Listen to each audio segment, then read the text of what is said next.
আসসালামু আলাইকুম। সবাই কেমন আছেন? আশা করি আলহামদুলিল্লাহ সবাই ভালো আছেন। গতকাল বাংলাদেশ ক্রিকেট বোর্ড নেদারল্যান্ডস এবং এশিয়া কাপের জন্য দল ঘোষণা করেছে। এই দল নিয়ে অনেকের আগ্রহ ছিল, অনেকের আলোচনা সমালোচনা ছিল, কাকে ঘোষণা করবে, কাকে বাদ দিবে, এগুলো নিয়ে অনেকে আলোচনা করতেছিল।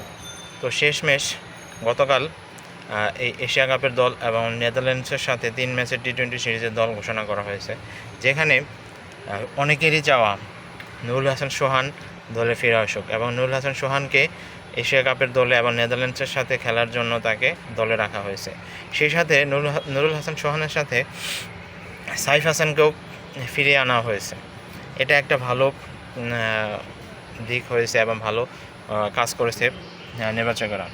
বিশেষ করে অনেকে চাচ্ছিল যে নুরুল হাসান সোহান এত লিগের খেলায়, বাইরের লিগের খেলায় ভালো করতেছিল, তাকে কেন জাতীয় দলে নেওয়া হচ্ছে না, এবং নিয়ে তিনি তাকে জাতীয় দলে ফিরিয়ে অনেক ভালো কাজই করেছে।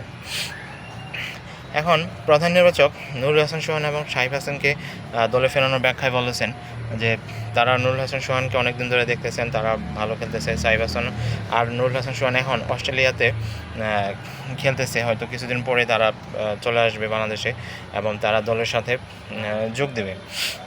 এদিকে এই এশিয়া কাপের দল থেকে এবং নেদারল্যান্ডসের দল থেকে মেহেদী হাসান মিরাজ, মোহাম্মদ নাইম শেখ বাদ পড়ে গেছে। কারণ নাইম শেখকে গত 2 সিরিজের সুযোগ দেওয়া হয়েছিল, তিনি যেভাবে খেলেছেন নির্বাচকদের আস্থার প্রতিদান দিতে পারেনি। তিনি স্ট্রাইক রোটেট করে খেলতে পারেননি, দলের প্রয়োজনে ভালো ব্যাট করতে পারেননি, অনেক বল খেয়েছেন। হিসেবে নাইম শেখকে বাদ দেওয়ার যথাযথ যুক্তিত কারণও আছে। আর মেহেদী হাসান মিরাজও গত সিরিজে তিনি নিজেকে প্রমাণ করতে পারেননি। এখন এই জন্য হয়তো মেহেদী হাসান মিরাজকেও বাদ দেওয়া হয়েছে এবং সেখানে নতুন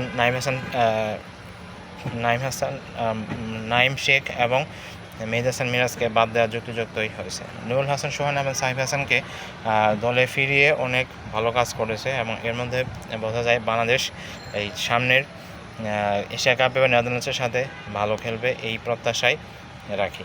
আপনারা কি মনে করেন, এই নেদারল্যান্ডসের সাথে এবং এশিয়া কাপে বাংলাদেশকে ভালো করতে পারবে? সেটা আপনারা আমাদের জানাতে পারেন। ধন্যবাদ সবাইকে।